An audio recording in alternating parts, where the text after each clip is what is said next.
നമസ്തേ. ആദിപരാശക്തിയായ ഭദ്രകാളി അമ്മയ്ക്ക് നടത്തുന്ന വഴിപാടുകളും അതിൻ്റെ ഫലങ്ങളെക്കുറിച്ചുമാണ് ഇന്ന് പറയുന്നത്. രക്തപുഷ്പാഞ്ജലിയാണ് നമ്മൾ നടത്തുന്നതെങ്കിൽ ശത്രുനാശം, രോഗനിവാരണം, ആഭിചാര നിവാരണം ഇതിൽ നിന്നെല്ലാം മുക്തി നേടാൻ കഴിയും. ഭഗവതി സേവ നമ്മൾ നടത്തുകയാണെങ്കിൽ ദേവീപ്രീതി, ഐശ്വര്യവർദ്ധനവ്, കേതുദോഷ പരിഹാരം, ചൊവ്വാദോഷ പരിഹാരം ഇവയിൽ നിന്നെല്ലാം മുക്തി നേടാൻ സാധിക്കും.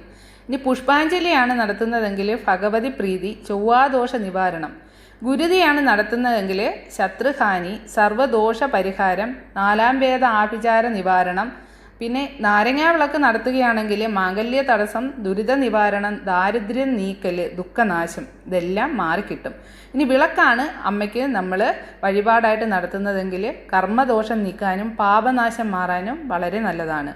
അതേപോലെ മുട്ടറുക്കലാണ് നടത്തുന്നതെങ്കിൽ ശത്രുദോഷം മാറാനും ശത്രുനാശം വരാൻ, ആഭിചാരം തീരാൻ ഇതെല്ലാം ഈ മുട്ടറുക്കൽ വഴി മാറുന്നതാണ്.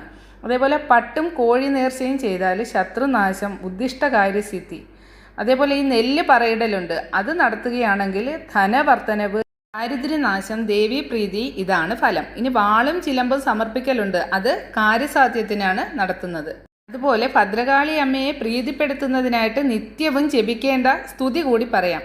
ഓം കാളി കാളി മഹാകാളി ഭദ്രകാളി നമോസ്തുതേ കുലം ച കുലധർമ്മം ച മാം ച പാലയ പാലയ.